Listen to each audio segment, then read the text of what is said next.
Hey everybody, it's me, Remy, the comic book poser, and I'm here today to welcome you to Enter the Poserverse. It's Tuesday, so you know what that means. We're talking about the books that I plan on reading during my Christmas vacation that you can pick up on this week's new comic book day, Wednesday, the 22nd of December.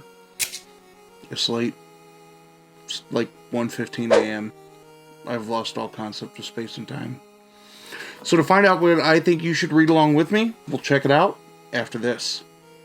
Hey, little girl, did you want to know a secret? I got 5 on it.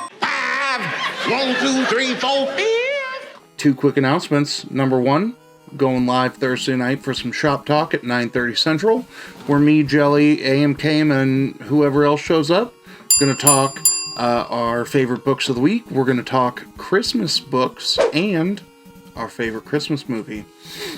Also, pay attention to my social media. I will be doing probably my last Whatnot auction of the year. That I got a big old pile of pops that I want to send your way for as cheap as $1. So without further ado, let's talk books. Alright, we got ASM 82 kicking off the week for us. It is the 8th chapter of the Beyond saga.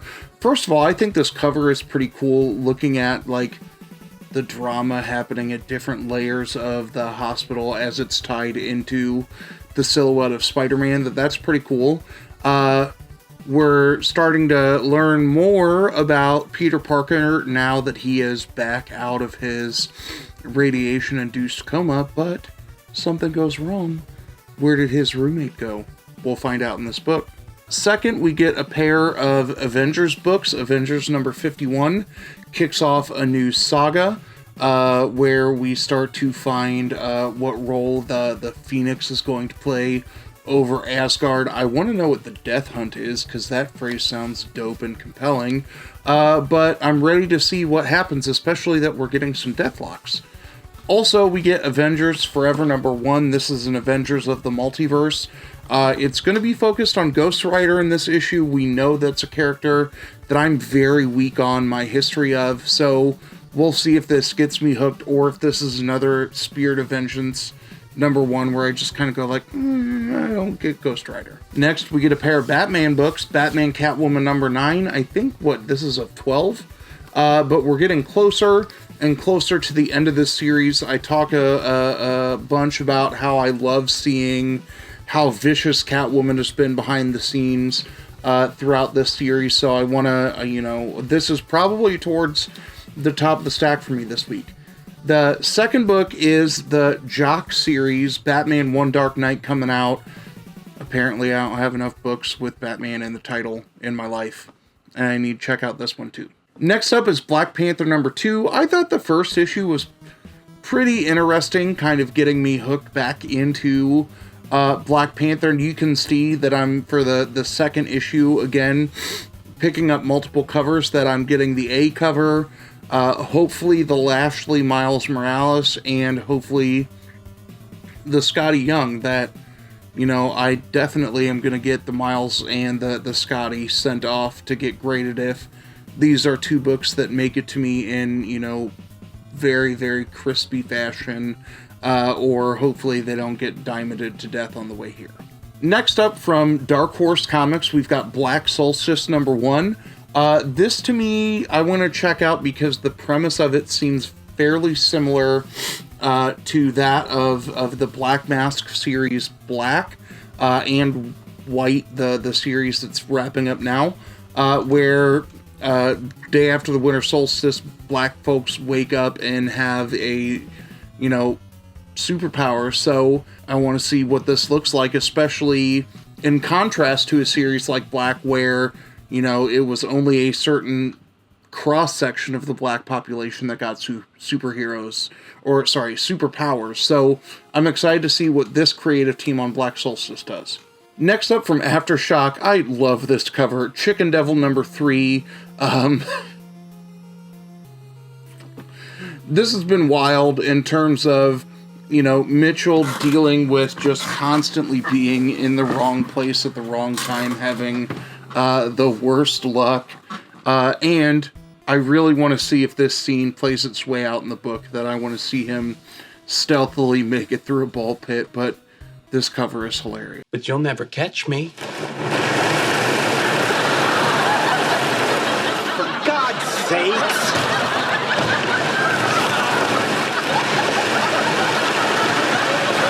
Come here! Bazinga. Bazinga. Another Dark Horse book, Tales of Xandria, the Bright Queen, #3, the Critical Role deep dive into the leader of the Kreen Dynasty is continuing on. I've really enjoyed the first 2 issues of this. I can't wait to see what the cover looks like, since it says cover not final. So we'll see. From Marvel, we've got Darkhold Spider-Man #1. I, again, have been intrigued by this Darkhold series, event. I don't know the best way to label it, but I like kind of looking at these individual characters that have had their interaction with their version of the past from their interaction with the Darkhold. That this has made me dive more into characters that I have not traditionally been into, like White Box and Blade. That the different characters that this is focusing on has really intrigued me. From Image is Deep Beyond #11. This was originally up on the website to be out last week. I talked about it then. I'm sad that if this is really if issue 11 is the next last issue of the series, I'll be sad, but it's been a wild ride. From Boom Studios, we've got Eat the Rich #5. Finally, the creepiest proposal in the world is going to happen. Astra is about to propose to Joey. Everything is weird in this book, and I love it. That the layers that we keep discovering, from everything that is happening in Crestfall Bluffs, the different intricacies we find out about even the small characters that kind of blip in and out throughout the storyline, has been very intriguing, and I've enjoyed this series a lot. From Valiant, we've got the Harbinger #3. Again, another look into the past and future of Peter Stanchik. I have really enjoyed the first 2 issues of this. I love that Valiant has given a good push from the characters that I really fell in love with during my childhood in the 90s, right? That I'm in love with Harbinger and Ninjak especially. For Marvel, we've got Kate Bishop, Hawkeye #2. I really enjoyed the first issue of this. Finding out the villain that may be lurking in the background is interesting, especially when she met with her sister in issue #1. Am I remembering that book right? I don't know. I've also slowly been getting caught up on the Hawkeye Disney Plus series, which has nothing to do with this individual title that I think.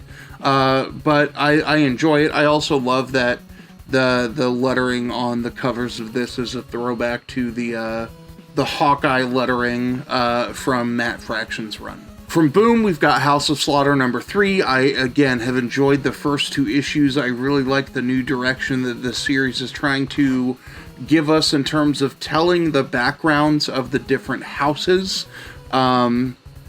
Especially the ceremony where somebody had to disavow their relationship to the previous house to become part of the House of Slaughter. I like understanding more of the hierarchy of the different mask colors. That this to me is just hitting on all cylinders as much as Something is Killing the Children has. Another Marvel book, Kang the Conqueror #5. This series has been okay to me. I feel like I need to sit back down and reread this from start to finish, like my buddy Nick from Comic Burrito. That I need to constantly refresh my memory to see if this series is something that is forgettable, or if I'm just forgetting it because of the sheer volume of things that I'm reading. But I like the idea of looking at kind of the never-ending time loop of Kang becoming Kang, where we see, future Kang telling present Kang, the rules of engagement and what he can or cannot do. Another book making it to the top of the stack this week is going to be Maw #4.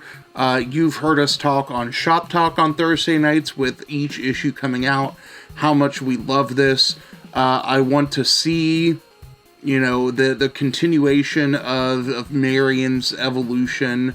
I want to see the birth of the trauma, but I want to see what it looks like for Marion to kind of reclaim their life, their identity, to take down all of the sources of trauma that have plagued them throughout their tragic life. Moon Knight number 6, this series has been damn near perfection to me, and I'm just going to leave it at that. I'm not going to sully it with more words. Also, from Marvel is Ms. Marvel Beyond the Limit number 1. This is actually going to be the first Ms. Marvel comic that I will have picked up from fruition. That Kamala Khan is someone who is interesting to me as a character, that I've only read a couple of Ms. Marvel titles here or there, so I'm excited to see if this does what I think it will do, make me go back and buy a bunch of old Ms. Marvel books. From Image, we've got Radiant Black number 11. The last issue, which I read at the end of last week, is a trip to me. I really want to go back and look at some of those blacklighty fight panels under a blacklight and see if it heightens the experience.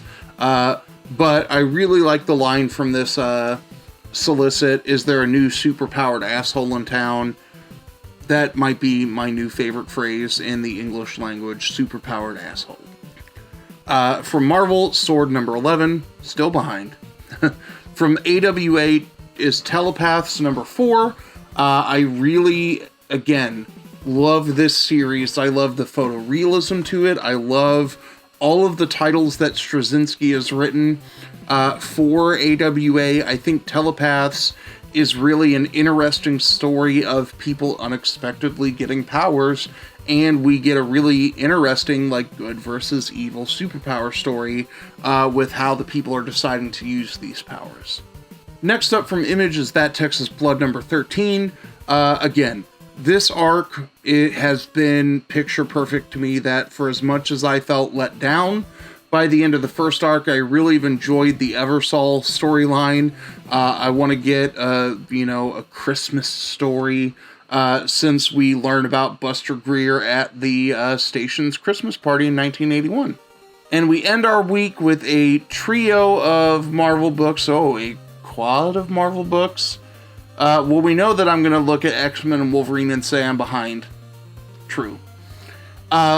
We get Venom number 3 coming out this week.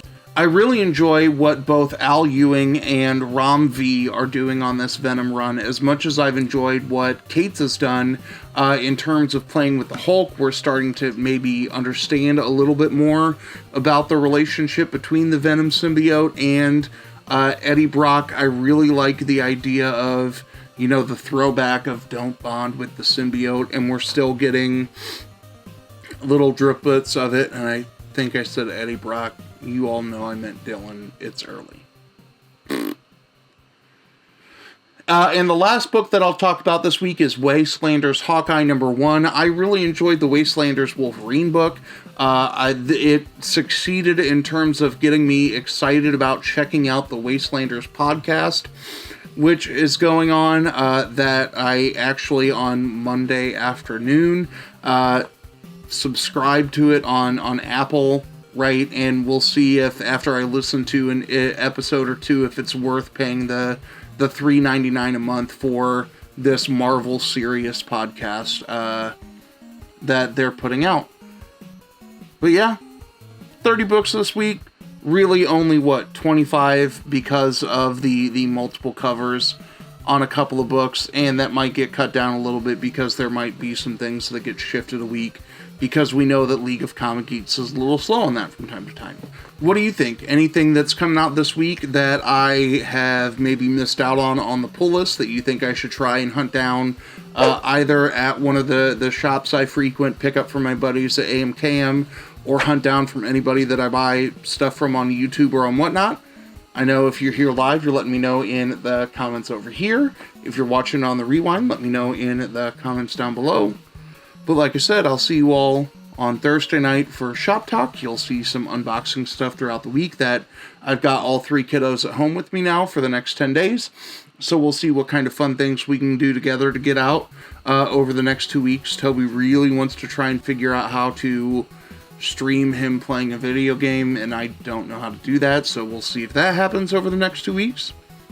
If you don't see me again, or we don't talk between now and Saturday, Merry Christmas, Happy Holidays, Joyous Festivus, Happy Kwanzaa, late Happy Hanukkah, any of those other religious festivals that I've missed. Happy Boxing Day if you watch this on Sunday in the UK or Australia. I don't know where else celebrates Boxing Day. Happy Boxing Day. And as always, y'all, thanks for stopping by, and have a good one.